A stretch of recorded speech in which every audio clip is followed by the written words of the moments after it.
नमस्कार स्टूडेंट्स। हम सोशलॉजी का सेकंड पेपर भारत में समाज को पढ़ रहे हैं, जिसमें हम क्षेत्रीय कार्य दृष्टि के महत्व को पढ़ रहे हैं कि भारत में क्षेत्रीय अध्ययन के महत्व को समझाइए। इस प्रश्न का जो आंसर होगा वो ये होगा कि किस किस समाजशास्त्री ने इस क्षेत्रीय कार्य को किया और कौन कौन सी उन्होंने किताबें लिखी और क्षेत्रीय कार्य को उन्होंने किस विधि के द्वारा और कैसे गांवों में जाकर और वहां से उन्होंने तथ्यों को, आंकड़ों को इकट्ठा किया और क्षेत्रीय कार्य किया। तो उसमें जो सबसे महत्वपूर्ण नाम है उसमें डॉक्टर एस.सी. दुबे और एम.एन. श्रीनिवास, जी.एस. गुर्ये और आंद्रे बतई का नाम महत्वपूर्ण है, जिसमें रेडफील्ड का नाम भी महत्वपूर्ण है। मैरियट का नाम, जिन्होंने सार्वभौमिकरण और स्थानीयकरण की प्रक्रियाओं का उल्लेख किया, और रेडफील्ड ने गांव के उन लोगों को जो कृषि को, व्यवसाय का अध्ययन को आवश्यक बताया है। उन लोग जो कि कृषि को व्यापार न मानकर जीवन विधि के रूप में स्वीकार करते हैं। तो रेडफील्ड का क्या था कि गांव के उन लोगों को जो कि कृषि को एक तरीके से व्यापार न मानकर उनके वे ऑफ लाइफ, जीवन जीने का तरीका के रूप में स्वीकार करते हैं। तो इन्होंने जो इनकी बुक है जो उन्होंने क्षेत्रीय अध्ययन के द्वारा लिखी, पीजेंट सोसाइटी की संज्ञा प्रदान की, और इन लोगों की संस्कृति को वह लोक संस्कृति, फोक कल्चर कहते हैं। तो अनेक विद्वानों ने ग्राम एकता, एक अवधारणा, एक जीवन विधि का उल्लेख किया, और रेडफील्ड ने लघु समुदाय की अवधारणा उन गांवों के लिए दी जिसमें लघुता, विशिष्टता, समानता, आत्मनिर्भरता पाई जाती है। रेडफील्ड ने गांवों में घटित होने वाले नगरीय परिवर्तन को ग्राम नगर सातत्यता के द्वारा भी प्रकट किया। और इसके बाद आते हैं आंद्रे बतई। आंद्रे बतई ने कृषक समाज का अध्ययन किया है। कृषक समाज का अध्ययन उन्होंने गांवों में रहकर किया है, गांव के जीवन को समझा है, उनके लोगों को समझा है, उनकी संस्कृति को समझा है, रहन सहन, खान पान, आचार विचार, उनकी परंपराओं को समझा है, और फिर उन्होंने एक अपनी पुस्तक लिखी है उनका अध्ययन करके।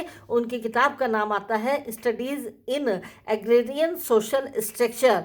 ये बड़ी प्रसिद्ध किताब है। तो आंद्रे बतई ने अपने अध्ययनों के आधार पर बताया कि साधारणतः देखने में आता है कि कठोर एवं सर्वाधिक परिश्रम साध्य कार्य उन्हें सौंपे जाते हैं जो भूमिहीन हैं और जो स्त्रीकरण के निम्नतर स्तर पर आते हैं। उच्चता से निम्नता की ओर जब हम जाते हैं तो उसको हम स्त्रीकरण कहते हैं, और जो सबसे निम्न स्तर पर है वो उनको भूमिहीन या एक तरीके से मजदूर माना गया है। और बड़े भूस्वामी जो होते हैं वो श्रम कार्य नहीं करते हैं, वे दूसरों से अपने कार्य को कराने में साधनों की संपन्नता के कारण समर्थ होते हैं। तो भारत एक कृषि प्रधान देश है। तो कृषि प्रधान समाजों की एक महत्वपूर्ण विशेषता उनकी गरीबी तथा सापेक्ष रूप से उनकी अपरिवर्तनीय प्रकृति।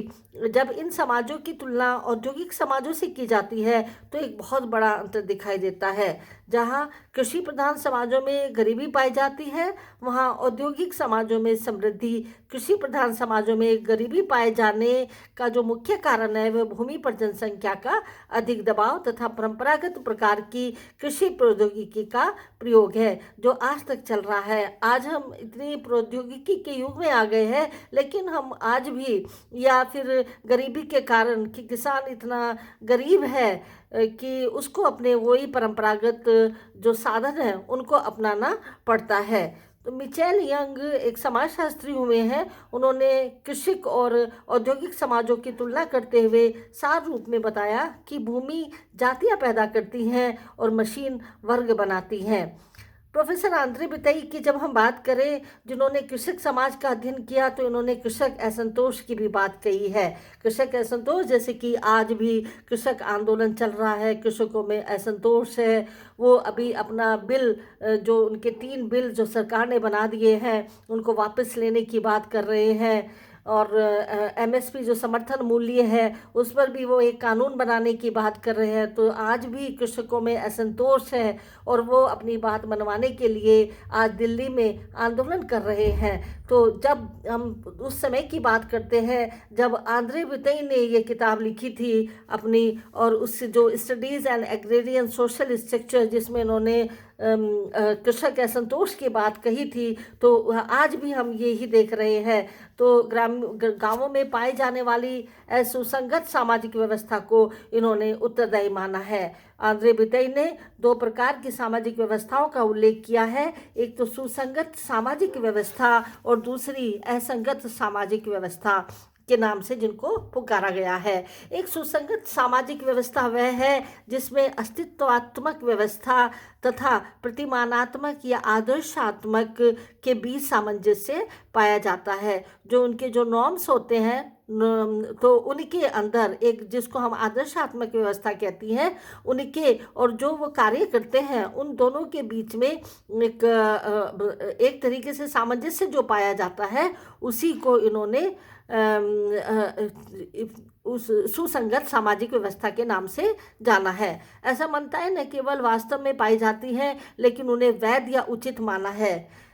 एक असुसंगत सामाजिक व्यवस्था वह है जिसमें आदर्शात्मक व्यवस्था अस्तित्व संबंधी व्यवस्था के असमंजस्य की स्थिति में पाई जाती है। वास्तव में असमानताएं पाई जाती है लेकिन उन्हें अवैध या उचित नहीं माना जाता। अनुभव के आधार पर यह प्रमाणित नहीं होता कि निर्धनता और असमानता सामाजिक असंतोष और संघर्ष के पीछे प्रमुख शक्ति है। परंपरागत समाजों में निर्धनता और असमानता काफ़ी मात्रा में पाई जाती है। यह असमानता क्या है? ये असमानता जैसे कि छोटा बड़ा, काला गोरा, ऊंचा नीचा, गरीब अमीर, तो समाज में इस तरीके की असमानता भरी पड़ी है। इस असमानता को जब हम उच्चता और निम्नता के क्रम में लगा देते हैं तो इसको हम स्थिरीकरण के नाम से जानते हैं। तो इस तरीके से जो निर्धन है, परंपरागत समाजों में जो निर्धनता है और जो असमानता जो काफ़ी पाई जाती है, लेकिन इसके प्रति सहिष्णु रहे हैं, इन समाजों में असंतोष संघर्ष के बजाय शांति और व्यवस्था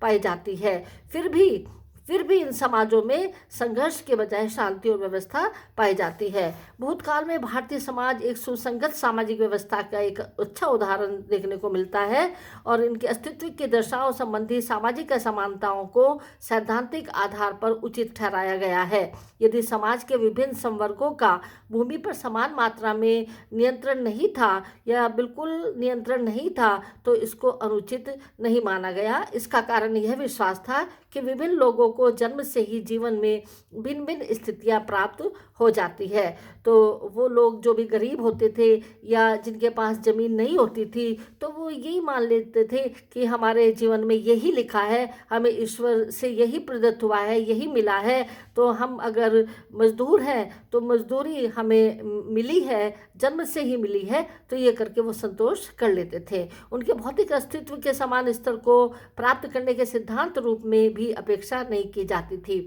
ऐसे समाजों में संस्तरण की प्रणाली उच्चतम और निम्नतम के भाव जो होते हैं कि निम्नतम स्तर पर पाए जाने वाले लोगों को समाज के अन्य लोगों के द्वारा सामाजिक सुरक्षा प्राप्त होती थी और जो निर्धनता एवं तिरस्कार को स्वीकार करने की कीमत के रूप में थी। लोग निर्धनता और सामाजिक असमानता को सिद्धांत और व्यवहार रूप में उचित मानते थे। इसके पीछे विश्वासों की एक व्यवस्था थी। जैसे मैंने आपको बताया, वो यही विश्वास करते थे कि हमें ईश्वर ने हमें प्रदत्त दिया है, ऐसा ही दिया है, ऐसा ही बनाया है, तो वो शांत रहते थे और उनको जो दे दिया वो उसी को स्वीकार कर देते थे। लेकिन अब स्थिति बदल गई। असमानता जिस पर परंपरागत व्यवस्था आधारित थी आज सार्वभौमिक रूप से स्वीकृत नहीं की जाती है। भारत का संविधान और प्रत्येक राजनीतिक दल अब एक ऐसी समाज व्यवस्था के लिए प्रतिबद्ध है जिसमें सिद्धांत रूप में सभी के लिए समान अधिकार और अवसर उपलब्ध होंगे। इस प्रकार समाज की आदर्शात्मक व्यवस्था तो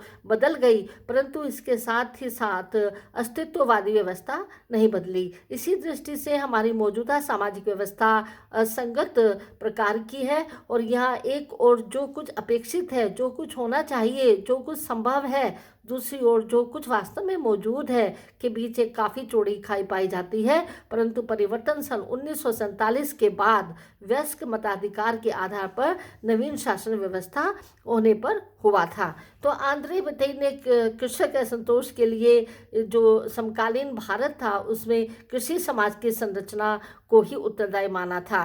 तो उन्होंने क्या कहा था? उन्होंने बोला था कि सामाजिक और आर्थिक असमानताओं के विपरीत छोरों की मौजूदगी, इस विश्वास में वृद्धि, विशेष स्वतंत्रता प्राप्ति के पश्चात की इन असमानताओं को यदि समाप्त नहीं तो कम किया जाना चाहिए और इन्हें कम किया जा सकता है। असमानता के मौजूदा प्रतिमान को विशेषतः संस्तरण के निचले स्तरों पर बदलने के प्रत्येक किस्म के प्रशासकीय प्रयास की आवश्यकता है। तो आंद्रे बथई ने भूमि सुधारों का मूल्यांकन करते हुए बताया और इन्होंने तथ्यों को बहुत सूक्ष्म दृष्टि से इन्होंने अवलोकन किया।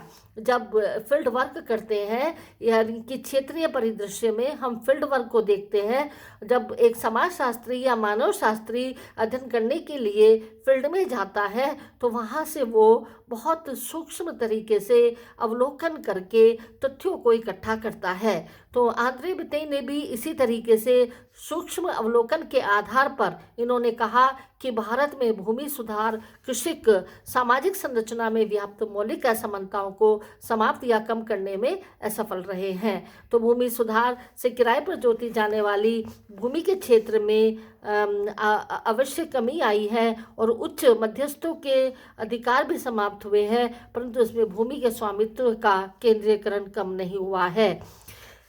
कृषक संरचना, कृषक असंतोष और कृषक निर्धनता के संबंध में प्रोफेसर आंद्रे बथई द्वारा जो क्षेत्रीय अध्ययन किए गए हैं वो हमने देखे हैं और इनका जो क्षेत्रीय कार्य था इससे स्पष्ट है कि स्थिति का जो उन्होंने मूल्यांकन किया है तो क्षेत्रीय कार्य अत्यंत आवश्यक होता है। बिना क्षेत्रीय कार्य के आप अपना अध्ययन नहीं कर पाते हैं, इसलिए इसका महत्वपूर्ण स्थान है। तो इसी तरीके से भारतवर्ष में जो क्षेत्रीय अध्ययन करने वाले समाजशास्त्री हैं उसमें doctor Hutton, Risley, doctor Ghurye, Majumdar और के.एम. कापड़िया का नाम भी विशेष रूप से उल्लेखनीय है। इन्होंने जैसे कि जी.एस. घुरिये ने कास्ट, क्लास एंड ऑक्यूपेशन आदि किताबें लिखी और जो बहुत महत्वपूर्ण है समाजशास्त्र के विद्यार्थियों के लिए ये बुक बहुत महत्वपूर्ण किताब है। और डॉक्टर मजूमदार ने बिहार, मध्य प्रदेश, उत्तर प्रदेश, बंगाल के जनजातीय क्षेत्रों में भी अपना अनुसंधान कार्य किया।